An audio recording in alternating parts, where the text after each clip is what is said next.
What is up, cool cats of the interwebs?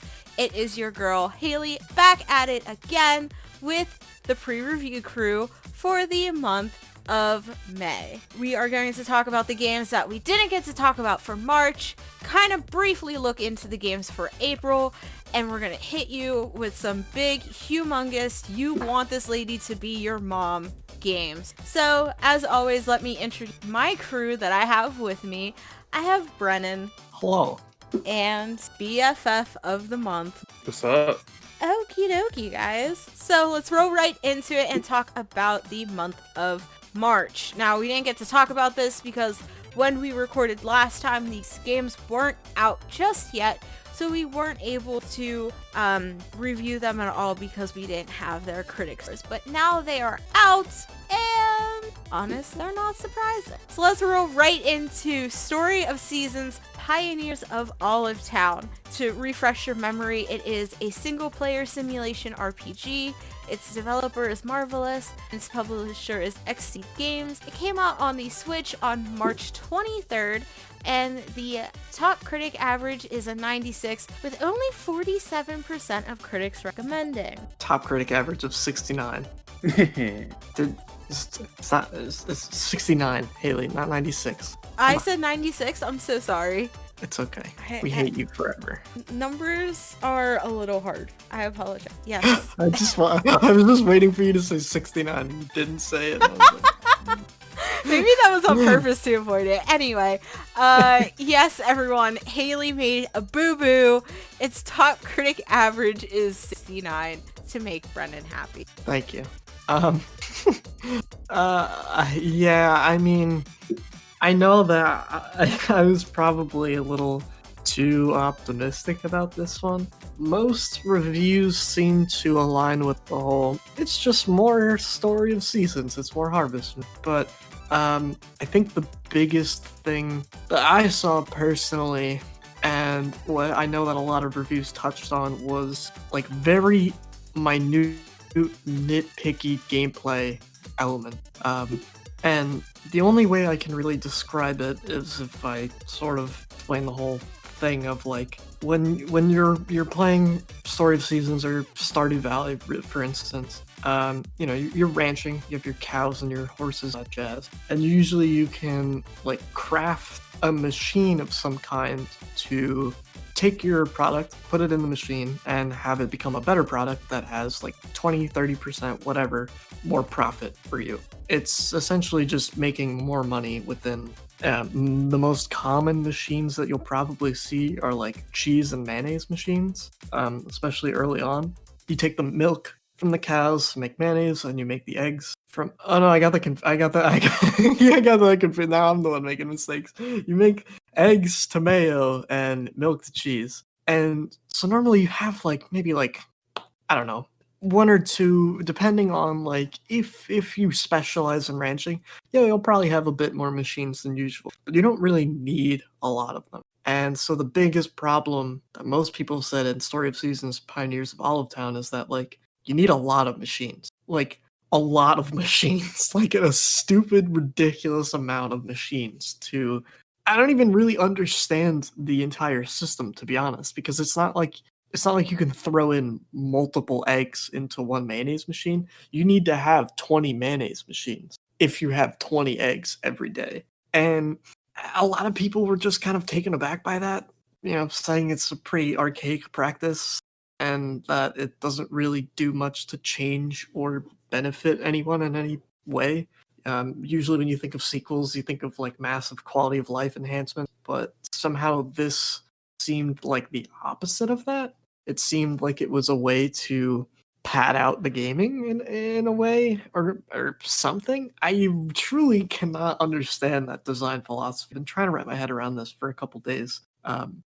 But it's bottom line, it's more of the same, but it's not anything better or even I don't know. I don't imagine that the other Story of Seasons get rated as harshly. So I think that people were just very much looking for that like chill Stardew Valley thing, and then they got to play the game and they were like, oh, this is actually a lot more work than I thought it was, and I don't like that. So I don't really blame people for that at all.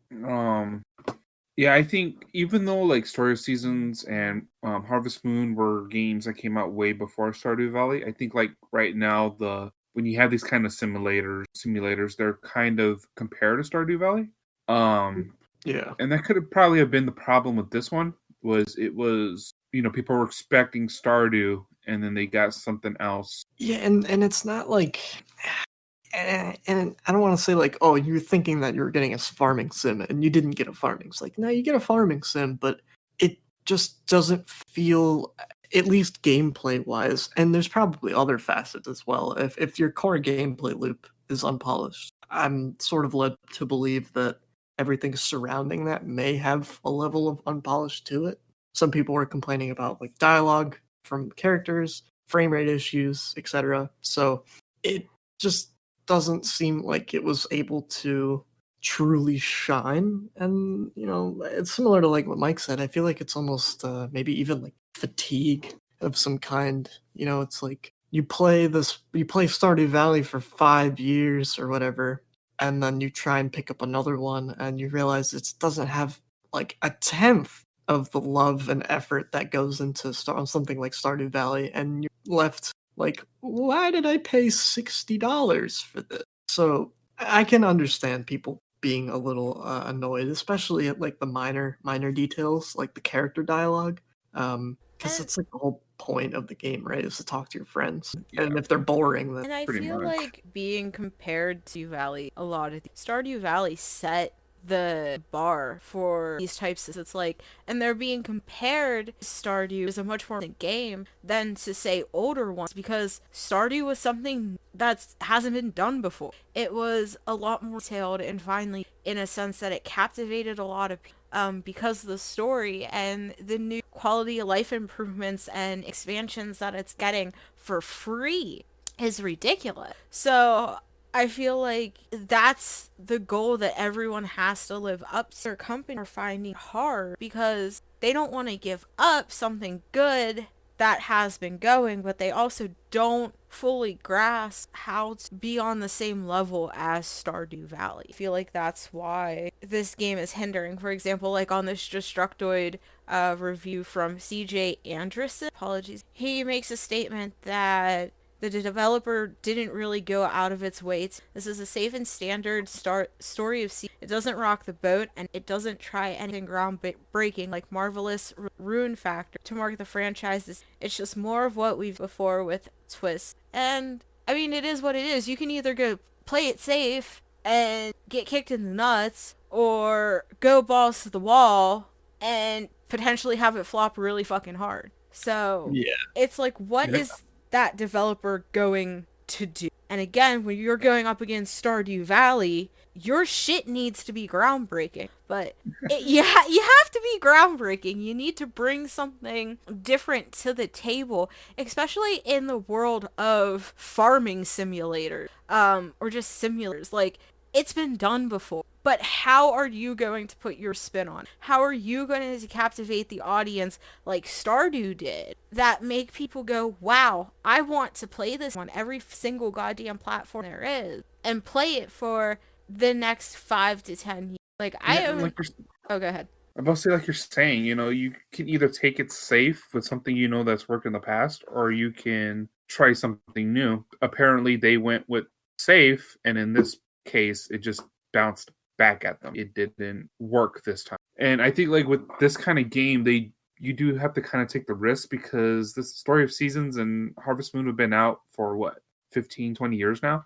So it's like, longer. yeah, longer maybe. So it's like at this point, you either have to start innovating and doing stuff that nobody's seen before, because I mean, after 20 years people are going to get bored with that.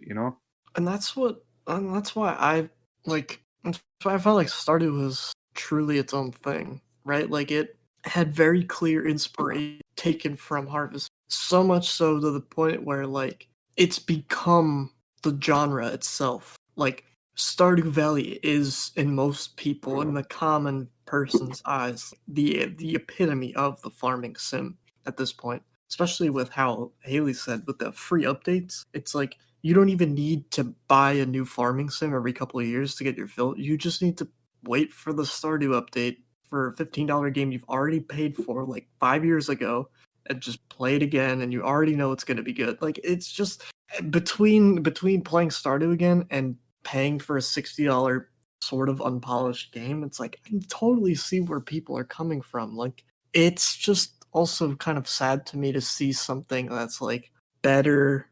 I mean, it's not sad. I don't want to say it's sad because things need to grow and evolve, but it's one of those things where like Stardew Valley copied, air quote, copied Harvest Moon, and now Harvest Moon can't even keep up with its own thing that it created, right? And like, I don't know, to me, that's sad. It reminds me of like Diablo 3 and how people were like, oh, Path of Exile is the new Diablo 3. It's what Diablo 3 should have been.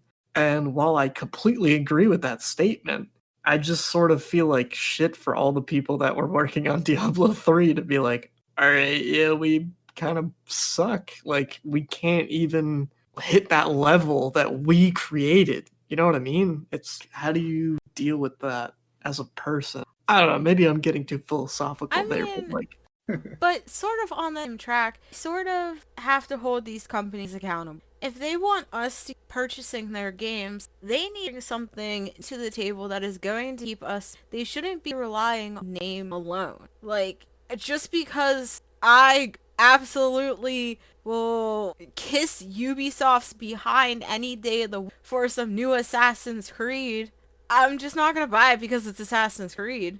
I didn't buy the last one. Well, not I bought the last one, but the previous one before that, the Rome one. I didn't buy that one, even though I really wanted to. I heard it was shit, so I was like, no, I'm not going to give you my money because you put out a bad product. I'm not happy with it. I don't want to buy it. So I feel like companies just need to realize that the market is different now. People have a lot more access to reviews and to being able to see the game before they spend their money on and do better. And I've definitely said that before in the past. Everyone buy it, try it, or deny it. We have definitely talked about holding accountable. But I feel like in the land of farming, don't, just because it's a simulator, just don't put out shit. Make it unique, make it fun, make it different. And that's the reason why Stardew took and now that bar's so high, companies are just too comfortable that they're like, I don't care. They're getting lazy. Mhm. Screw them. Don't spend your money on this junk. And that's it. Play Stardew. Support and not these people. I do have to say really quick, I am still extremely optimistic for the new Rune Factory game. It better be good. That's all I'm gonna say. Is that they just can't mess up Rune Factory, and they can't do it, and they won't. Come back when that comes out to see if Brennan. I But can't- in other cries, we're going to talk about Monster Hunter Rise. It's a multiplayer action role-playing game. It's developed and published by Capcom. It released on March 20th, and its top critic average is 88. Got that number right, with 94% of critics recommend. This just didn't surprise me. I knew this game was going to be good. They were showing it off, especially we were talking about, introducing new stuff, and this game did that. You're able to ride monsters. You have a wire that can help you like Spider-Man your way across, maps and shit. So it's Monster Hunter. I mean, at the end of the day, if you pick this game up, you need to expect normal Monster Hunter. But I think they just did enough changes and added enough, good new stuff that it's doing quite well. I mean, the reviews are really praising this game. I didn't read any reviews because I'll give you my own really quick. A minus. A minus. Good things first. The wire bug, baller. Traversal has never been more fun in a Monster Hunter game or recent game that I've played. Just the level of just being able to swing around wherever, use special moves that are tied to it that you can swap out for your own unique playstyle. I very much dig their whole change. I was skeptical at first about the wire bug skills specifically because I felt like they were kind of like shittier versions of arts from Generations Ultimate, but they turned out to be quite interesting and useful in certain cases. For every good skill, there's a bad one, but that's always going to be. The rampages were interesting at first. They're fun. They're just very samey. It's not something like it's not something like where you're gonna be like, oh, I'm only gonna play rampages. No, if anything, it's more of like a nice little shake up, if you will. But nothing really more to say on them. Like they're just okay, really. Yeah. The final bosses I was not a fan of because not to spoil anything, but like they sort of mesh some of the rampage fights like with the boss fights. Like the last boss of the game like kind of felt dumb to me, and again without spoilers because I don't feel good spoiled saying like the last boss was dumb, but it some of the rampage stuff I didn't really enjoy. That's pretty much all I'll leave it at. The other kind of like little miss I think is just that there's like no farming right now, end game farming. It's I know that the game just came out and like everyone be like, oh well, they'll add stuff. And I know they will. I know they will. But even like looking at what they're going to add so far in this next update, which should be coming out within the next year or two, it's like a new rampage monster. There's only 3 rampage monsters, so they're adding another one. But they're adding Rathalos, which is like the flagship monster that everyone's seen before. So it's like, so you're just giving us more. I want to see like I don't even know, like an Apex for Jang, something. I don't know, something that isn't the flagship monster that's been in literally every game since Inception. It's just me. I don't know. I feel like I'm ranking on this a lot, but I'm only ranking on it as like as a fan of Monster Hunter. But it's to a casual player, it's probably some of the most fun Monster Hunter's been in a while, just because of how easy it is to get into the fights. Not only is the online capability pretty great, like you could just hop into a hunt with 4 random people, all from Japan, and just go at rampages all night, which I've done, and it works amazingly. Which is nice because Capcom's always kind of had a problem with internet connectivity, at least in my experience. The armors and the weapon design are vastly better than Worlds. I very much like how Rise is that mix of old and new. Like, it's its own thing. And while it's not World 2. It's not World 2. It's not World 1.5 either, which I feel like many of the complaints that people will have will be directed at that. They'll say there's no endgame content. They'll say that this probably doesn't look the prettiest or something, which is I don't know, whatever. And then they'll say that, it's not as lively as World. And it's just one of those things where it's like, guys, they weren't trying to make World 2. If they were trying to make World 2, they would have called it World 2. But this is its own thing, and I think that like as it stands on its own, it did exactly what it set out to accomplish. It made Monster Hunter that much more accessible, in my opinion, to people. Because there were people that I knew that played, a couple hours of World, and they were like, "I don't get this. This is weird." But then they'll play Rise, and these same people that I know that didn't like World liked Rise, and I can't really pin that down to anything other than just the way the game makes you feel powerful, and also just how fun the traversal is, whether it's riding on your dog or just like wall running off of stuff, and even the new mounting system. Riding all the monsters is a weird gimmick at first, but it's actually kind of fun, and it's super effective, like extremely effective. And some of the best, funniest moments I've had so far is when you have like 2 people just riding monsters, just beating the absolute snot out of the thing that you're hunting, just sitting back and watching them. In the other games, it would be like a chance encounter where like, oh, Rathalos is getting attacked by this Rajang, like, and you would sit back and watch it. This time, no, you're the one messing up the monster, and it puts the control and the power in the hands of the player, and it's so much more rewarding. Like, I'm trying to balance out my negativity with the highs. There have been very, very high ones. I'm a big fan of this. It's not perfect. It's not World 2, but I think that this is a good stepping stone for Capcom to sort of see what they can and can't get away with. This is where I feel like Haley's mentioning that like developers need to take risks and chances. This is one of those, in my opinion. This is one of those. This was Capcom saying, how can we blend the old and the new into something completely different while staying true to ourselves? And we got Monster Hunter Rise. for better or worse. And I'm just hoping that in 6 months or a year from now, you'll ask me how it is, and I'll be like, oh, I'm still playing it, man. Because that's how I was for Iceborne. That's how I was for Base World for a while. So I still pick it up every now and then. I've pretty much maxed out. And like I said, there is really no end game grinding. There is, but I don't really want to get into detail there.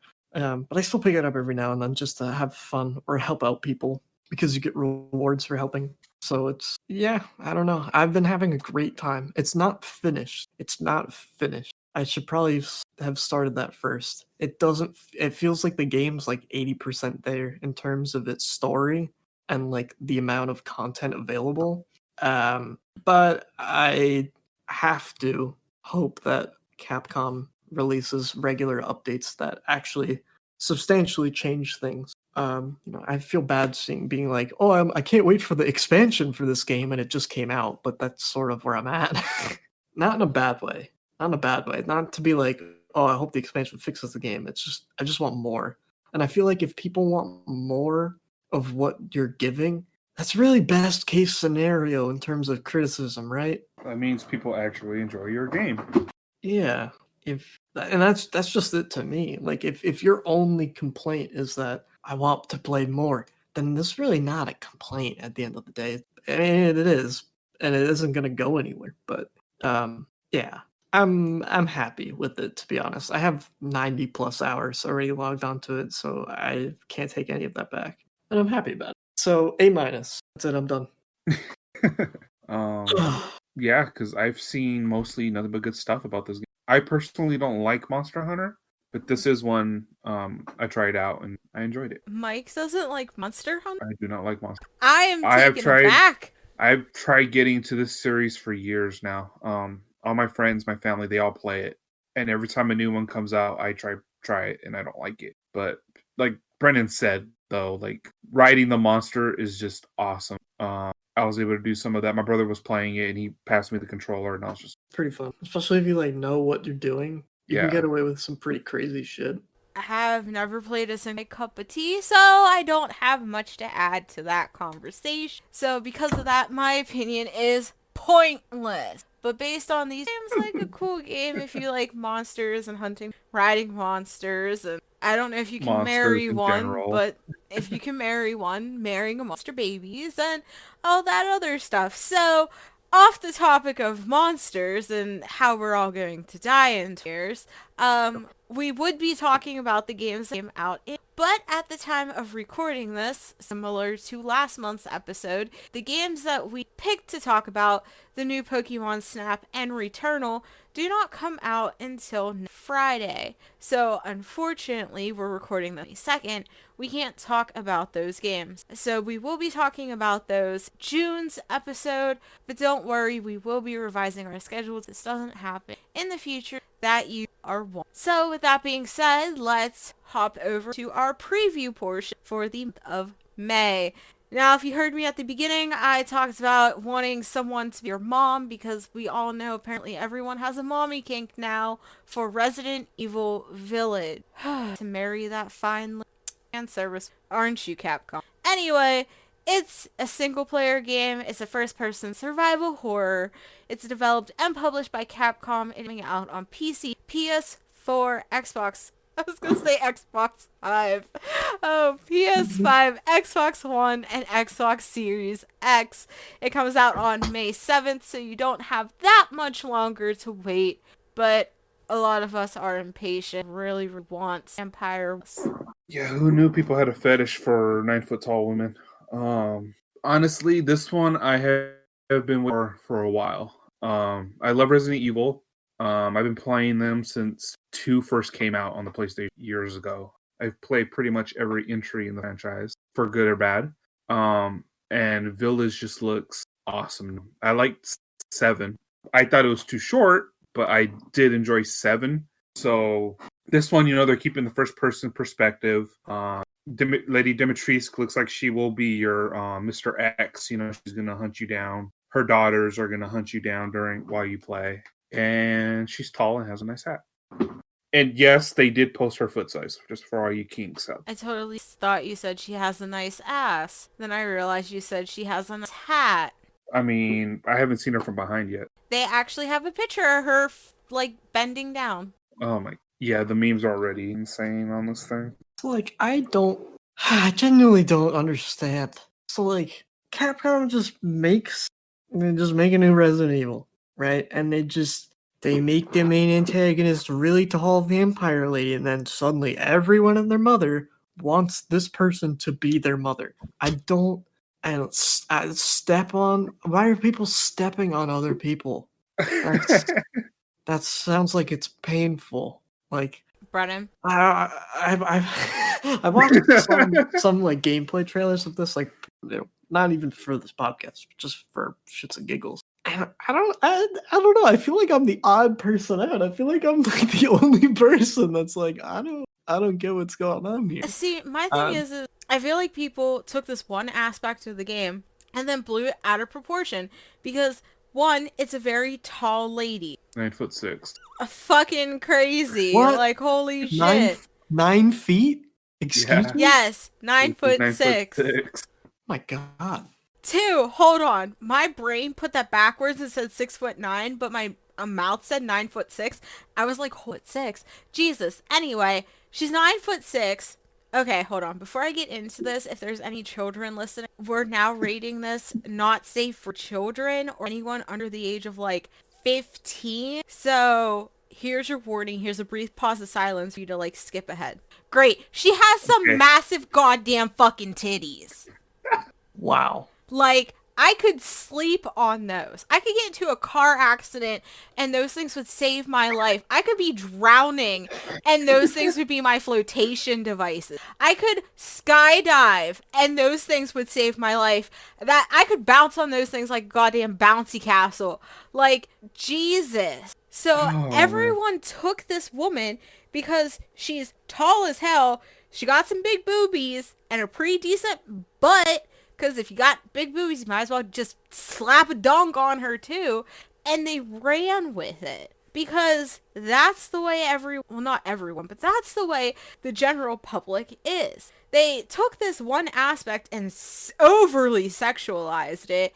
And then slapped a mommy kink on it. And that's why it's so popular right now. It's not popular because it's Resident Evil. It's popular because this one woman got some massive boobies and everybody wants her to step on them. Yeah, that's the thing. Like, I'm excited for this, not for Lady Dimitrescu, but I'm just like, wow, the gameplay looks awesome. The story looks awesome. Go online. Hey, let's see what people are thinking. Step on me. And I'm just like, what the fuck is going on right now? And that's unfortunate because I watched the Rad Brad play the demo, which you only got 30 minutes of the demo. Yeah. And it looks really fucking cool, but the whole entire time I'm sitting there like, where's the vampire lady with mommy? Where's she at? When am I gonna see her? What's going on here? And that's sad because you want your game to be known for more than just massive vampire mommy but also at the same exact time, the game marketed itself. Everyone caught on to that and was like, what the hell is Resident Evil Village? I need to check this shit out. The cosplay went crazy. Everyone was cosplaying this lady. I bet you 10 to 1, everyone that has an OnlyFans probably cosplayed as her. Like, it just went nuts. So, I will not be surprised if this game sells extremely well just because of that single character. Is it going to be good? God only knows. I've never played a Resident Evil, but I bet you 10 to 1, this will probably be in the top 3 hottest games or best-selling. Sadly. Not sad that's going to be selling bad or good, but just sad that's going to be selling good because of a very tall vampire lady. But like, what if they did that on purpose? Like, I have to wonder.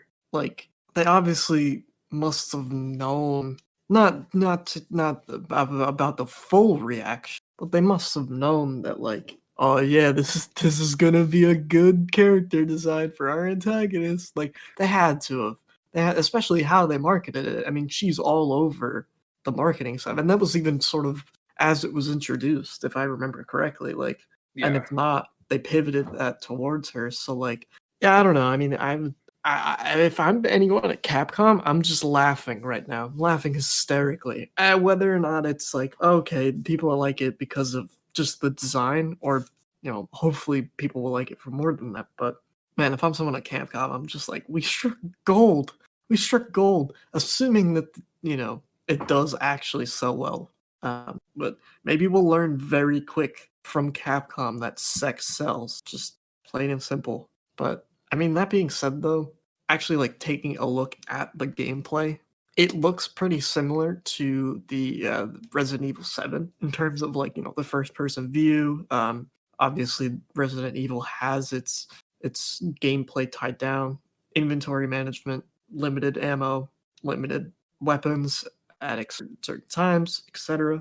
So like I almost think that this is just a win for Capcom and like in every part. Like I don't exactly know the total difference between 7 and 8, but I imagine gameplay wise they're fairly similar in that it's just a new story, a new setting. Obviously a couple of changes here and there, but I just feel like that they're kind of working with their formula that they have, that first person formula that they made with 7, and just go with it from. I see this almost even as like a gameplay thing of being like, this is probably just good on its own outside of. How do you pronounce her name? I keep reading it and I don't know how to pronounce it. You said it for the first time. Lady Dimitrescu.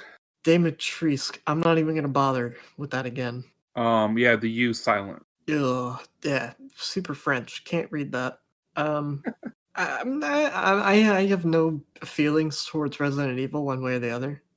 But I just have a feeling that, and based off of what we've seen in previous Resident Evil games, I don't think that it'll perform poorly at really any point. It's Resident Evil. We know that Resident Evil games are pretty good just on a base level, without any kind of coat of paint. But this coat of paint, though, specifically, is to be doing wonders. So, and if anyone has any questions, lands within the franchise, it is a 7 biohazard, rolling over with her daughter, kidnapped when Chris Redfield attacks. So yeah, that'll be interesting. Sad for that character that he has to go through that shit again, but I like that they're bringing him back. Man can't catch a break. For real. So it'll be interesting to see how they his story, also how he develops as a character, since he's already been exposed to sort of like the world of Resident Evil, and he understands that nothing is really beyond the limit of crazy. So it'll just be interesting. Besides massive mommy jokes. This is going to be a day one. Aside for Dimitrescu, like her daughters look really cool. I saw some of the gameplay where you have to, go up against bullshit. And like I said, I enjoyed 7, so I have a feeling I'm going to enjoy this one. Yeah, I probably won't touch it. I haven't played any other Resident Evil game, like I mentioned, so like I have no feelings. But I hope it does well, and I'm like excited to see the actual reception of it too, just to see if like. Was it all a gag? Was it all just a giant meme? Which I don't think that it will be, but it would be funny if it was. Yeah, the reviews. Not enough, Lady Dimitrescu. Yeah, right. Yeah, people complaining like, oh, she didn't show her ankles enough. Like, what? Oh, excuse me. Oh my god, too much ankle. I need to return this. Yeah. Like, no, dude. I can't wait. I can't wait for the stupid shit people are gonna say about I'm gonna laugh if at any point does step on you at like in some form or fashion. Like you're on the ground trying to struggle to get up, she comes and she's pinning you down with her foot. And then everybody's like, oh, convinced they only made this game for that would be like a death scene. Like the scenes where like it shows like what would have happened if you got hit by that thing. That's what they would have done. Or she finds you and she just kicks you and steps on you. Oh no, stepmommy, don't step on me. Nope. Why? I'm putting that in the end too. I'm gonna have Mike say step on me, and then I'm gonna have you say, oh, I'll step on you. We gotta stop. Oh my god. Okay, we're rolling into the next game. Becomes a whole bunch of mom jokes. Now, don't get this game confused with a previous game that we talked about, Monster Hunter Rise. Take Monster Hunter, or just monsters in general, slap that in Stardew, and you have Monster Harvest. It is a indie single player action adventure RPG. It's developed and published by Merge Games, coming out on and Switch on May 13th. So if Resident Evil is a little bit scary for you, but you still want to kill monsters, you can pick up this cute Stardew monster mashup. Yeah, this game, I was watching the trailer, and this does look like Pokemon and Stardew made babies. Yeah, like without a doubt. Like, I did like the art style, that pixelated, art style. But watching it, I was like, yeah, they were playing Pokemon and Stardew at the same time. Decided to me. It's not a bad concept, like on paper. I like the look of it.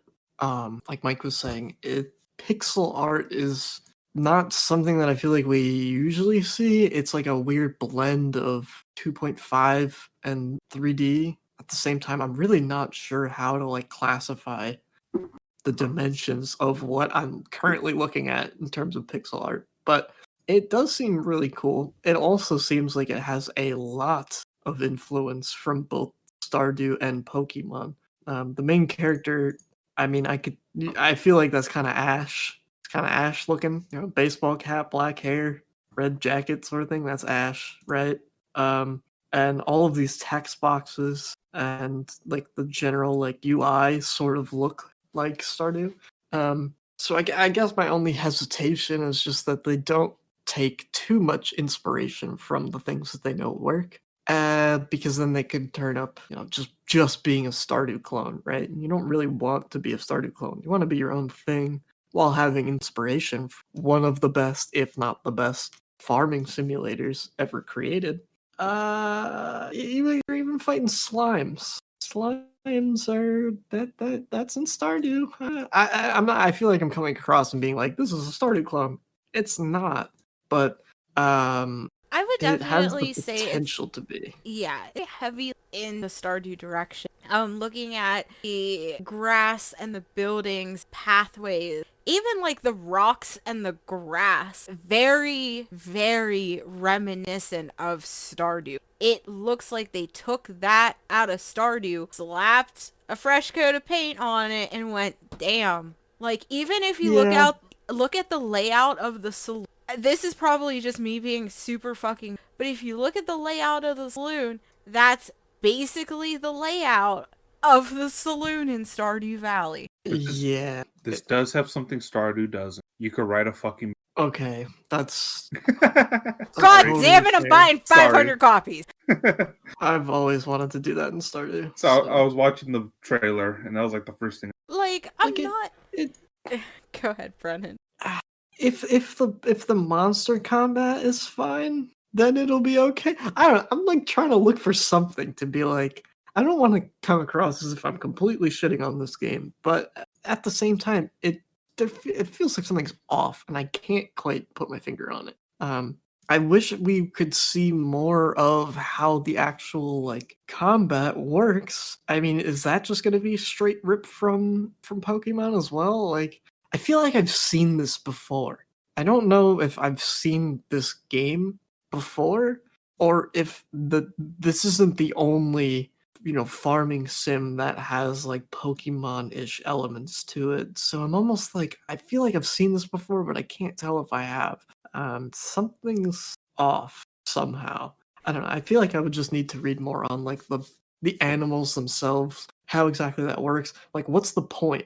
Like, what's the point of the animals? Right? So, in the bio for the game on Steam, it does say that use magical slimes, the crops your farm, and collect plantable companion, and take your loyal into battle as you look to save plantable points from the lime. So to me, and just based off of that bio, where I probably should have done more research, just seems to me that the animals are just there for combat. They're just instead of a sword, you have 4 buttons to press. Here you go. I don't want to make it seem like that's all it is. Like to me, and again, I'm pretty sure I saw this from that original thing that I was talking about. But like, there was one farming sim that I saw that has a similar Pokemon element to it, where like they all have types, right? Like all the monsters have types, and if you get like a water Pokemon or whatever, you can use that water Pokemon as like a watering can to help you with your shit. So it's like that at least has a purpose. That has a function in the game outside of just fighting. And that's what I'm hoping that these Planimals end up doing. I hope that they're not just I hope that it's not just like Stardew farming plus Pokemon combat. I want the two systems to actually impact one another and make it feel like it's an actual world. Like Pokemon's problem is that all of the Pokemon that you see in game literally don't do anything to the environment. But then when you watch the anime, you find out that like Pokemon and humans like are they're friends. And then they talk about that all the time in their anime, how they live together. They live on this planet together and they both help it. So like and that's something that I feel like is missing from Pokemon games, and that's something that I feel like is missing from the general Pokemon inspiration that people take from it. They don't really seem to get that the animals themselves are more than just a tool to your means to an end. They're living, breathing creatures that can help you and can function, but they're more than that. Like, it's like it's either Pokemon are fighters or they're friends, but it's also like no, sometimes they're goddamn good for running power through your house. I don't know. Like they have real tangible things they could do. And this is really long-winded. I just hope that these Pokemon shit isn't dumb. That's all I'm gonna say, really. Yeah, what I'm gonna say is this: after reading about it, watching a couple of trailers, I'm worried that instead of focusing on one thing and doing that really, really well, I'm concerned that they're gonna try to focus on two things and kind of skim on both aspects of the game. Because Pokemon, people enjoy Pokemon because they focus on the creature battle. Stardew, people enjoy Stardew because it focuses on the farming. So I'm afraid since they're trying to take those two elements and instead of really specializing on one and being innovative in the one, that it'll kind of both sides will kind of lack in a way because they try to mix the two instead of just truly focusing, perfecting. Totally agreed. Never half-ass two things. Yeah. I mean, here's my thing. This game looks cute. Would I play this game? Yes. Will I play this game this year? Depends on how bored I am. So we'll say yes to that. But I don't want to be disappointed. Like Mike was saying, and like we've said in reference to this game a lot, it reminds us a lot about Pokemon. It reminds us a lot about Stardew. What is this game going to differently besides bring those two genres together? Because if it's not making the whole Pokemon side of it great, if it's not making the whole farming simulation side of it great, why the fuck am I playing this? Besides because I want to ride an animal, a bear, an ostrich. I saw it on a bird. Like that's totally fair thing. It's like if you're playing one game and you go, "Oh, this makes me feel like another game. I should play that other game." You failed. Like you've taken that inspiration and you haven't done anything with it. Like I'm trying to think of an example of that, but and even here, like if you're playing Monster Harvest and you go, "Oh wow, but this is like a lot like Harvest Moon. I wish I was playing Harvest Moon." Then what's the point of playing Monster Harvest like at all? What's the point of even opening it up if you'd prefer to just play something else?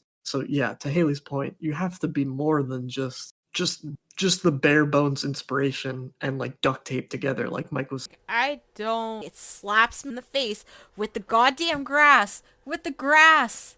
That grass is Stardew grass. That tree is a Stardew. I shouldn't be saying. If I sit there and go, that grass looks the same exact grass as Stardew, that's it. You messed up something. Because your grass shouldn't remind me of grass in Stardew. So I don't know where they went with this art direction, who decided to go with this art direction, but we'll see. Because while I like it, it makes me want to go play Stardew. So I feel bad for this one. I'm kind of gonna keep an eye on it. I'm not gonna buy it at launch. It's not going, but this is something I think I'm gonna kind of keep my eye on, see what happens. Maybe if it's on sale over the summer, get it. Ooh, Steam. Yeah. So yeah, this isn't a first day buy, but definitely. Yeah, I'm in Mike's boat. Something that I would watch for. I think that it has on paper, it has the elements like this could be fun, but we'll have to wait and see for actual execute. Yeah. Just something we feel like we always deal with in some capacity. And at this point, I'm really not a fan of like watching a trailer for a game and getting the game and having it be like different from what I thought, and not because of my own hype or whatever, just based purely off of trailer, final product. We've seen that a lot before. I feel like in this show, especially, where we go with the trailer and go, there's no way that they can fuck it up, and then somehow they find a way to fuck it up, and you're like, how did that happen? We'll never know. We'll literally never know. Sorry. I lost attention. Why? Same. That thud is basically how I feel. Because going back to the whole Stardew topic, which I'm so sorry, you're probably any. Stop making Stardew clones. Will I play this game? Like I said, I'll probably pick it up when I'm bored over the summer. Play it for 30 minutes. I'll even go, hey, this is actually really good. Or, hey, I should probably get a fucking and then never touch it again. So, we'll see. I'm holding out hope, but it's called Monster Heart. Like, it could have been in my brain. I just thought, oh, they probably came up with that, title by going, well, you have little monster companions and you're a farmer. Monster harvest, because you're harvesting your monsters from your crops. I think that's how. So Monster Harvest. I hate it. And the last game that we're going to talk about, because we're all sick of hearing my voice right about now, is The Wild at Heart. It's a single-player adventure strategy game. It is developed by Motley Kids and published by Humble Games. It is coming out on the NX1 on May. Okay, we're talking about the pixelated art in Monster Harvest. This one, the art on this just looks like it was like the first thing I noticed when I watched the trailer for the first time, and it just, I don't know, just this the way it's drawn is great. I want to say that this is hand drawn. Obviously, I can't tell. Yeah, because I don't actually know, but I want to say that it looks as good as if it was hand. Like this, and that's like the sort of aesthetic that I feel like will have people actually look at your game. This just looks beautiful. It did gameplay wise, it gave me a bit of Pinkman vibes, like Mike was before the podcast, but I'm not really a huge fan of Pikmin, but this, I don't know, it at least looks like, I don't know, I can't just be like, oh, this looks better than Pinkman, but this to me just looks infinitely more interesting. Personally. This looks like it has a deep story, a lot of little puzzle aspects with your whole Pinkman deal, and the art and everything looks fantastic. I feel like this will be one of those smaller niche titles that will have, like, I don't want to say a cult following, but you'll have your dedicated fans. This reminds me of Misfortune. It was some other indie game that was sort of hand drawn, and it was like a kind of like a point and click adventure. But that's the kind of indie vibe that I'm getting from this. You know, it's the cutesy hand drawn, like it's gonna make the story's gonna make you cry at the end, sort of deal. And whether or not that actually happens is irrelevant. It's just the kind of like vibe that this game is giving off, and I'm a big fan. These are the kinds of indie games that I very, very much appreciate, because they're not just trying to, I don't want to say they're not just trying to slap genres together, because there is clear Pinkman inspiration here, but this very much feels like its own thing. This feels like its own thing. It looks, it feels, and it plays, to my assumption, like its own thing. So I'd say it looks pretty good, like on paper. And at least in all these comments on this trailers, no one's been saying anything bad about it. This art style, adorable. I need to stop cursing, but it's adorable. It is absolutely. I don't know if it's hand drawn or not. We'll have to do that. But I love the art style. It's colorful, but when it's dark, everything so just like other world, that I'm just like this is what I know it says like I'm in Realm, but if these two kids were just playing and this was all going on in their heads, this is what I would expect it to look like. Mm-hmm. So like, if it breaks my heart, it breaks my heart. Like, I'll cry. I'll sob like a child on the floor. But that's fine, because it looks adorable, and I want to play it, and I want it to break my heart. I want it to take it and crush it and punch it a billion times and be like, Haley, you're sad. I feel like this could definitely.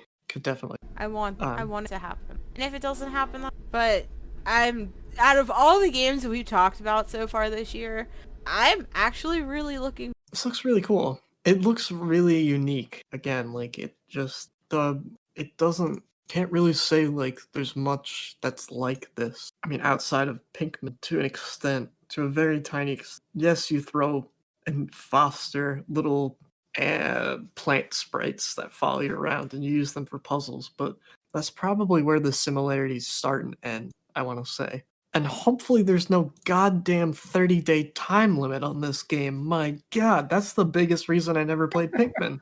So if there's no time limit on this game, it's already better than Pikmin in my opinion. There's a time limit? In Pikmin, in the original first one, because I didn't play any other ones, yeah, there's like you have 30 days or whatever to complete all the missions, and if you don't, you're stranded on the planet because you have to find all the parts for your rocket to get off your deserted planet. Yeah, it was a lot of unnecessary stress as a 6-year-old. But this does seem to have more story than Pikmin. Yeah. Pikmin was simple: crash on planet, fix rocket, fly away from.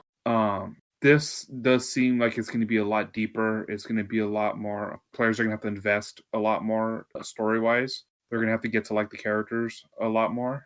And just from what I'm seeing, the story does look solid, and it feels like it's going to be a lot more immersive than Pikmin. Due to the story. And you're totally right. You're totally completely right. And I'm hoping that that's where this gets the most praise, is between its story and the puzzle. I feel like the visuals is a given. People will just see the visuals and go, "Wow, cool, super hand drawn, really nice." But it's really where the story, I feel like it hinges on, and the puzzles, the actual physical walking around, which obviously is the two biggest things of any game. But I feel like this has it's getting the ball rolling in the right direction in both areas. So I'm hoping that the devs stick the land, because this would be a very cool experience. I want to say that this reminds me of, like, I know it's not a co-op game, but it gives me that sort of feeling of, like, this reminds me of a 2D version of, like, the Two Brothers game, where it's very dependent on the story, kind of in the background, but you're constantly, like, pushing forward and going through different obstacles and puzzles, just trying to get from point A to point B. And it just seems like fun on paper. I don't know if it's something that I would play personally, but I can just see this being a fairly popular indie game when it releases. Yeah, I think this is one. It's one I want to get. Do it. Yeah, it's one I really want, but there's just other stuff coming up. This one's hard for me. This one's really hard for me. So if you really had to pick one game that we talked about for the month of May, either Resident Evil Village, Monster Hunter Harvest, or The Wild at Heart, rank them from most likely to purchase on day one to probably never going to purchase. Resident Evil, obviously, for me, will be day one. I'm probably going to pre-order that shit. The Wild at Heart will be, I'm going to buy it. It's probably just going to be some time. And Monster Harvest, now that I've sat here and kind of, mused on it, kind of played in my mind a little bit on whether or not I want to get it, that one's probably going to get skipped. Did I say Yes. Shit. There you go, people. I'm already getting it confused. That's just... Brennan, does your list look... I would have to swap out. Well, I'll do a buy, try, deny it. How about that, huh? For old time's sake. Instead of FMK, it's BTD. So I would buy The Wild at Heart. I would try Resident Evil, and I would deny Monster Harvest. Sorry, Monster Harvest. I've seen too much of you too recently. Honestly, I'm not going to buy The Wild at Heart. I'm not going to buy any of these games, but I am more likely going to definitely try or eventually play The Wild at Heart. It looks... I still might try Monster Harvest, but I feel like I would definitely rather pick that one up on a sale unless I see some, like, absolutely phenomenal about it. And Resident Evil, I just don't play games like that. So I'm more than likely just going to watch that one get played for all the mommy jokes. I was supposed to say you don't want to get stepped on. Honestly, I'm bad at survival. So I'm gonna let somebody else get terror of playing that firsthand, and I'm just gonna watch it. So no new mommy for you? No, I think I'm good. I have enough mommy issues as it. But this podcast has been going on long enough. So we are going to wrap it up so you phenomenal your day and stop here ramble about video games. Let's kick it over to some final thoughts about this episode. Also, before we do that, I do need to clarify super fast. Today, 4/22/2021 at 8:58 a.m., it was announced that Monster Harvest has been pushed back to July 8th, so it is no longer coming out on May 13th, has now been pushed back to July 8th. That is our fault for not catching that earlier. So when the game comes out in July, we will give you our review portion on the game. Just hold tight for however you think. Now we just gotta wait longer to see if it is. But hopefully your anticipation is as low as ours. So now let's kick it over to those final thoughts. I just want games to be better.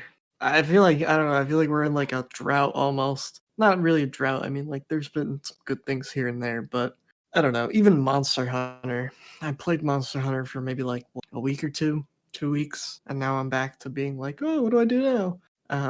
Obviously that could just be my fault, but I don't know. I'm waiting. I'm waiting. I feel like we haven't really quite gotten out of the shitty COVID period yet, you know, where like big, good, finished, polished games are coming in. And I'm just waiting. I mean, I loved Monster Hunter, don't get me wrong, but gone are the days of me picking up a game at 9 o'clock and going to bed at 4 o'clock.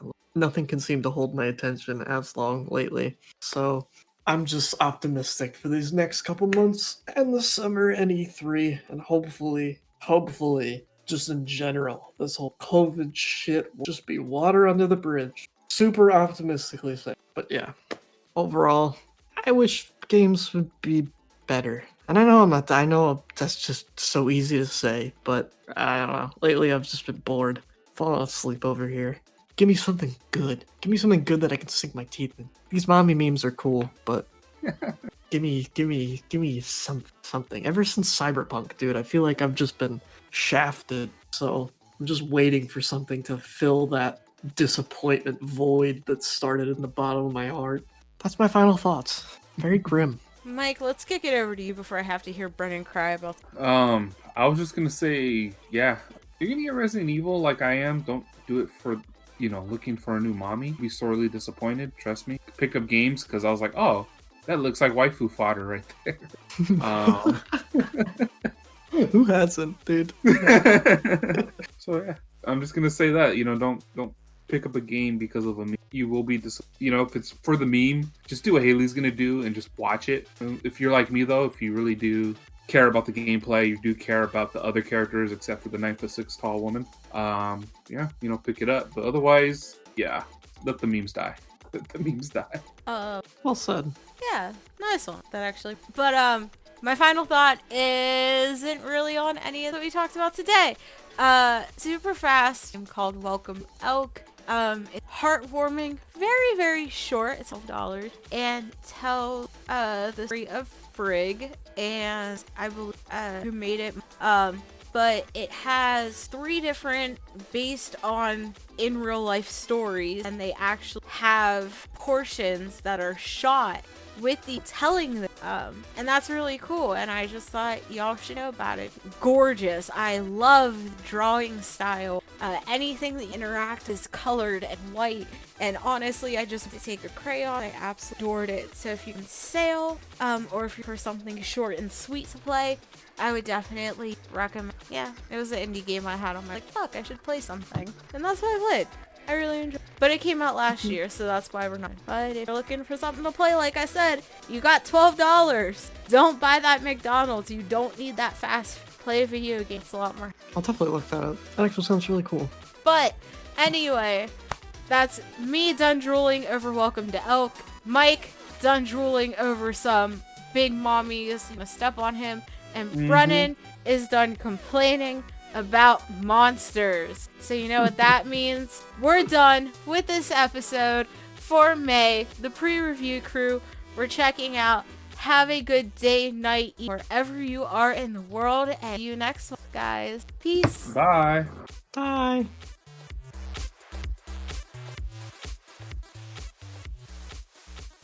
I want Lady Dimitrescu to step on me. Great.